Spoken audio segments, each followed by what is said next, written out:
कि हम वो आशिक नहीं जो तेरे इशारे पे चले, हम वो आशिक नहीं जो तेरे इशारे पे चले, हम कायर नहीं जो किनारे पे चले, हमें दरिया में यूं ही छोड़ दो, कोई जरूरत नहीं कि हम तेरे सहारे पे चले। अगर सच बताऊं तो ये जो भोजपुरी लाइन है, ये लाइन मतलब में बहुत ऐसे 99% ऐसे लोग मिलेंगे जो धोखा फ्रॉड ही करते हैं। और जो कहे कि बिल्कुल फ्री करूंगा चाहे मैं पैसे ही ना लूंगा, उसके पास तो कतई नहीं जाना चाहिए, क्योंकि बिना पैसे का कोई काम नहीं करेगा। कि जो गुजर गया वो भी एक जमाना था, जो गुजर गया वो भी एक जमाना था, ये दिल भी कभी आशिकाना था, उसकी नफरत को भी हम प्यार समझ बैठे, क्योंकि पता नहीं था कि बेवफाई का कारोबार उसका पुराना था। तो सबसे पहला तो धोखा ये करते हैं कि सिंगरों को लालच देते हैं कि मैं यहाँ पर फ्री में काम करूंगा, तो ऑफर देते हैं, बड़े बड़े ऑफर देते हैं मैं फ्री में करूंगा। फ्री में करने से क्या फायदा है कि उसको किसी न किसी बहाने से अगर रिकॉर्डिंग फ्री करते हैं तो म्यूजिक का चार्ज बढ़ा देते हैं। इस तरह में सिंगर को वो फंसा लेते हैं और सिंगर का काम भी सही नहीं करते हैं। कि तोहरा वो ठवा के लाली की कनवा के बाली की पौआ के तोहरा पायल कि दिलवा के कोइलस घायल भइला पानी कायल। सर अभी तक मैंने लगभग कई सारे स्टूडियो से मैंने काम किया है, बट जो मुझे जो यहाँ फील जो मुझे यहाँ का लगा वो मुझे सबसे अलग इसलिए लगा क्योंकि यहाँ पे जो रिकॉर्डिंग करते हैं वो खुद ही एक अच्छे गाते भी हैं, और जो अच्छा गाता है वही समझ सकता है कि गाने का लेवल क्या होना चाहिए, कैसे गवाना चाहिए। तो मुझे बहुत अच्छा लगा यहाँ पर रिकॉर्डिंग करा करके। कि ये दुनिया अजीबो गरीब है, यह दुनिया अजीबो गरीब है, या हर जगह आपका केवल व्यापार होगा। अच्छे भले लोग जल्दी मिलते नहीं तो भला कैसे आपका उद्धार होगा। और दुनिया के झांसे में मत आओ मेरे दोस्त, मैं ये दिल से कहता हूँ कि केवल चर्चा रिकॉर्डिंग स्टूडियो में ही आपका सपना साकार होगा। इतने पैसे इन्वेस्ट करा देते हैं मतलब कोई स्टूडियो वाले चाहे वीडियो डायरेक्टर, और उस लेवल का काम नहीं देते हैं, जिसके कारण क्या होता है पैसा लगाते जाते हैं, उनके पैसे भी खत्म हो जाते हैं और उस लेवल का काम नहीं होता, जिसके कारण उनका काम चलता भी नहीं है और कहीं से पैसे आते भी नहीं है। वक्त का तकाजा तो देखिए, वक्त का तकाजा तो देखिए, हर हाल में जिए जा रहा हूँ मैं, और उस बेवफा के दिए जहर को जाम समझकर पिए जा रहा हूँ मैं। गुजर रही है जिंदगी कांटों पे चल के, अपने हाथों अपना ही कफन सिए जा रहा हूँ मैं। नमस्कार दोस्तों, आप सभी का स्वागत है आपके अपने चर्चा और चर्चा रिकॉर्डिंग स्टूडियो में। और आज हमारे साथ एक बहुत ही बेहतरीन कलाकार हैं। ये एकांगी नहीं बल्कि सर्वांगी हैं, गाते भी हैं, लिखते भी हैं, एक्टिंग भी करते हैं और बहुत ही अच्छी शेर व शायरी करते हैं। आइए इनसे चर्चा करते हैं। इनका नाम है राकेश अनोखा, और जैसे कि इनका सरनेम है अनोखा, तो सच में ही अनोखे हैं। राकेश अनोखा जी, आपका बहुत बहुत स्वागत है आपके अपने चर्चा में। Thank you sir. और हमारे जितने भी भोजपुरी दर्शक जो मुझे देख रहे हैं उनको भी मेरा चरण स्पर्श है और बहुत बहुत धन्यवाद उनका भी। सबसे पहले यह प्रश्न कि अभी हम बैठे हैं चर्चा रिकॉर्डिंग स्टूडियो में, यहाँ आपने एक गाना रिकॉर्ड किया है अपना, सैड सॉन्ग था, कैसा लगा यहाँ पे काम करके? सर अभी तक मैंने लगभग कई सारे स्टूडियो से मैंने काम किया है, बट जो मुझे जो यहाँ फील जो मुझे यहाँ का लगा वो मुझे सबसे अलग इसलिए लगा क्योंकि यहाँ पे जो रिकॉर्डिंग करते हैं वो खुद ही एक अच्छे गाते भी हैं, और जो अच्छा गाता है वही समझ सकता है कि गाने का लेवल क्या होना चाहिए, कैसे गवाना चाहिए। तो मुझे बहुत अच्छा लगा यहाँ पर रिकॉर्डिंग करा करके। थोड़ा वो 2 लाइन हो जाए आपके गाने की ताकि दर्शकों को पता भी चल जाए, 2 लाइन बस। Okay sir. कि तोहरा वो ठवा के लाली की कनवा के बाली की पौआ के तोहरा पायल कि दिलवा के कोइलस घायल भइला पानी कायल कि दिलवा के कोइलस घायल भइला पानी कायल। इसके आगे की लाइन याद हो थोड़ा वो भी सुना दे। ओके।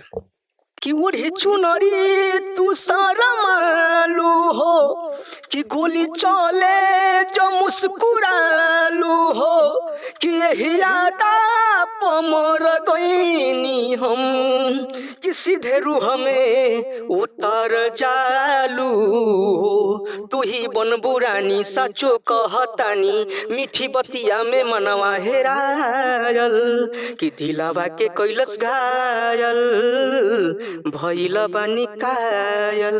दोस्तों यह गाना बहुत जबरदस्त यहाँ पे रिकॉर्ड किया गया है और यह गाना रिलीज भी हो चुका है भाई के चैनल से। क्या नाम है?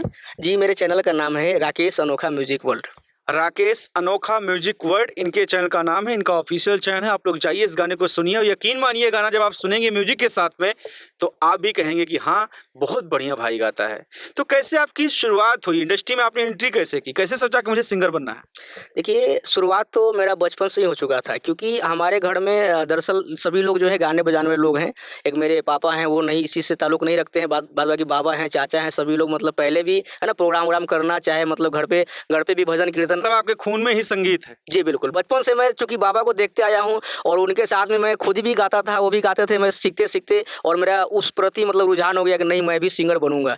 और तब से मेरे दिमाग में है कि नहीं, मैं सिंगर बनूँगा। और मैं बचपन से ही मतलब कि रियाज़ भी करता हूँ और मैं सिंगिंग की तरफ, क्योंकि वहाँ पर वैसा माहौल नहीं था, इसीलिए मैं थोड़ा देर बाद में मैं मतलब आया हूँ मतलब अच्छे प्लेटफ़ॉर्म पे। नहीं तो बचपन से ही मेरा ये मतलब था कि मैं सिंगर बनूँगा। राकेश भाई, भोजपुरी इंडस्ट्री, खासतौर में जो म्यूजिक इंडस्ट्री है, सिंगरों के लिए बहुत ही कष्टपूर्ण है। आप देख रहे हैं बहुत सारे सिंगर लगे हुए हैं, मुकाम हासिल करने की कोशिश कर रहे हैं, लेकिन सालों निकल जाते हैं, वो सक्सेस नहीं हो पाते। क्या लगता है, क्या रीजन है, वो मंजिल तक क्यों नहीं पहुंच पाते? देखिए, सबसे बड़ा रीज़न तो सबसे पहला रीज़न तो यह है कि वह सिंगर पहले मार्केट को समझ नहीं पाते हैं कि उनको कहाँ से गाने करने चाहिए, उनको कहाँ से वीडियो करने चाहिए। क्या होता है, कई बार वो इतने पैसे इन्वेस्ट करा देते हैं, मतलब कोई स्टूडियो वाले चाहे वीडियो डायरेक्टर, और उस लेवल का काम नहीं देते हैं, जिसके कारण क्या होता है, पैसा लगाते जाते हैं, उनके पैसे भी खत्म हो जाते हैं और उस लेवल का काम नहीं होता, जिसके कारण उनका काम चलता भी नहीं है और कहीं से पैसे आते भी नहीं है। मतलब पैसे देने के बावजूद उस अपेक्षा का काम नहीं मिल पाता जैसे सिंगर सोच के उनको पैसे देता है। बिल्कुल, और इससे क्या होता है, सिंगर मोटिवेट हो जाते हैं कि नहीं यार, इतना पैसे भी लगा रहा हूँ और मेरा काम हो नहीं पा रहा है। और दूसरी चीज़ है कि वो रियाज़ भी नहीं करते हैं। और ये सबसे बड़ा चीज़ है कि कोई भी स्टूडियो वाला तभी आपके ऊपर पूरा तरह से मतलब काम कर सकता है जब आपके अंदर भी कला हो, आप रियाज़ करें, उस टाइप से गाएँ। क्योंकि पैसा लगाने से भी मैटर नहीं होता है। कई बार ऐसा होता है कि पैसा आदमी बहुत लगाता है और सही से गा नहीं पाता है। तो अब चाहे वीडियो में भी पैसे, कई बार मैं ऐसा भी देखता हूँ कि कितने सिंगर होते हैं जिनकी आवाज़ बिल्कुल सही नहीं होती है और वीडियो बहुत तगड़ा बनाते हैं और सोचते हैं कि मैं एक बार में ही मतलब कि मैं छक्का मार जाऊँगा पैसे की वजह से। मतलब कि सिर्फ पैसे के दम पे अगर आप निकलना चाहते हैं तो भोजपुरी इंडस्ट्री आपके लिए नहीं है। आपके अंदर भी हुनर और कला, टैलेंट होना चाहिए, तभी आप आगे बढ़ पाएंगे, नहीं तो नहीं बढ़ पाएंगे। बिल्कुल, अपने अंदर भी हुनर होनी चाहिए, प्लस में मार्केट की भी समझ होनी चाहिए। आप अगर कहीं से काम कराते हैं, अगर एक बार आपको ये लगता है कि भैया जैसे अगर आप अच्छा गाते हो, अगर आपने मेहनत की है, उसके बावजूद भी अगर सही से काम अगर वहाँ पर नहीं हुआ, तो एक बार आपको सोचना चाहिए, उनसे बात करनी चाहिए कि हाँ भैया, मेरा काम ऐसा नहीं हुआ, आप ऐसा करें। अगर ये वो करते हैं तो ठीक है, नहीं तो मार्केट में बहुत ऐसे लोग हैं, उनसे मतलब देखना चाहिए कि कहाँ पर काम सही हो रहा है। क्योंकि कहने का मतलब पैसा आपका लगेगा, पैसा कोई देगा नहीं। अभी तक आपने कितने पैसे इन्वेस्टमेंट किए हैं इस इंडस्ट्री में?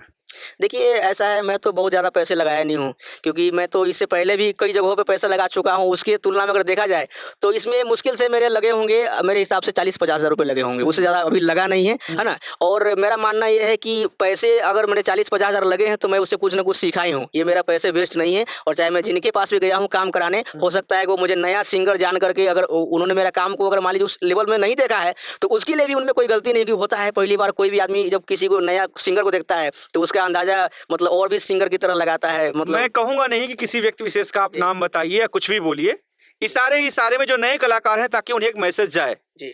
आपके साथ धोखा, फ्रॉड हुआ है कि नहीं? जैसे और तमाम सिंगर कहते हैं भैया हमारे साथ ये हो गया, आपके साथ कुछ हुआ है कि नहीं? मैं किसी का नाम लेने के लिए नहीं बोल रहा हूँ। ओके, देखिए ऐसा है, अगर सच बताऊं तो ये जो भोजपुरी लाइन है, ये लाइन मतलब में बहुत ऐसे 99% ऐसे लोग मिलेंगे जो धोखा, फ्रॉड ही करते हैं। क्योंकि अगर ये फ्रॉड और धोखा नहीं करेंगे तो क्या है, वो जब वो क्वालिटी नहीं देंगे तो सिंगरों के पास नहीं पहुंचेंगे। और सबसे पहला तो धोखा ये करते हैं कि सिंगरों को लालच देते हैं कि मैं यहाँ पर फ्री में काम करूंगा। तो ऑफर देते हैं, बड़े ऑफर देते हैं, मैं फ्री में करूंगा।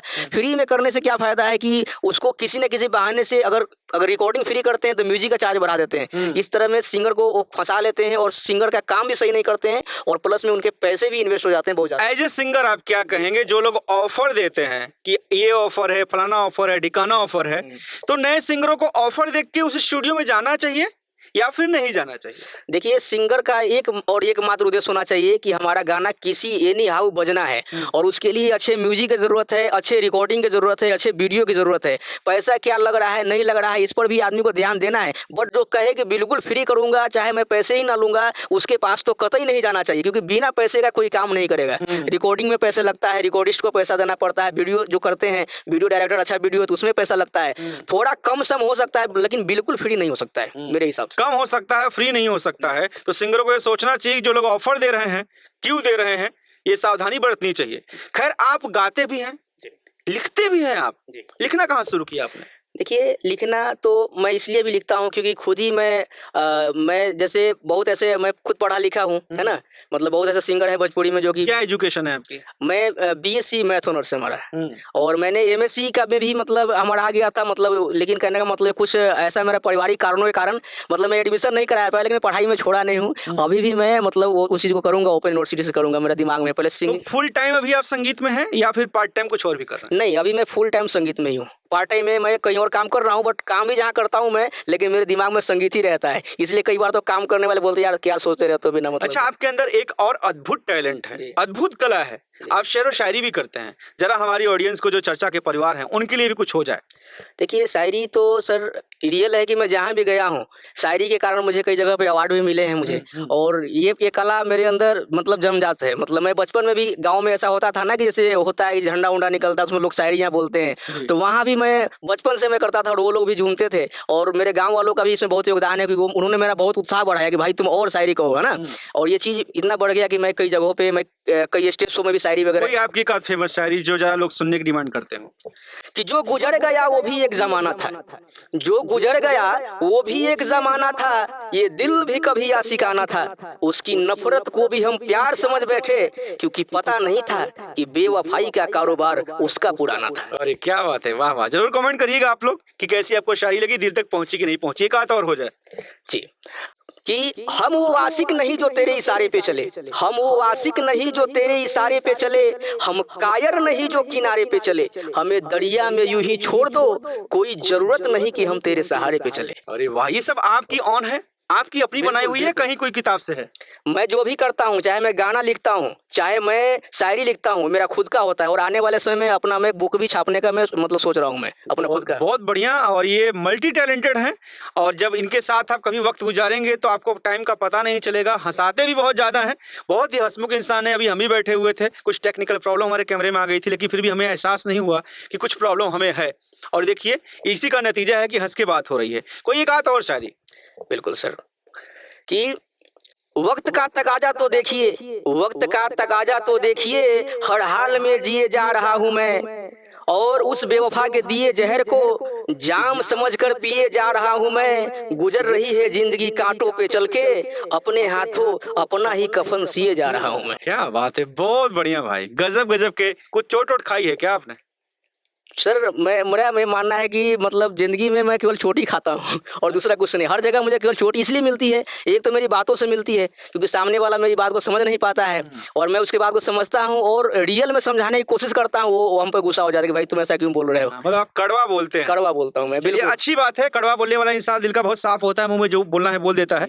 आप लोग जरूर कमेंट करिए कि राकेश अनोखा जी की शायरी कैसी लगी, और इनके गाने को जरूर आप लोग सर्च करिए और सपोर्ट करिए इनको। मल्टी टैलेंटेड हैं, आप लोग सपोर्ट करेंगे तो हो सकता है स्टार इनके नाम के आगे फिर लगने लगे।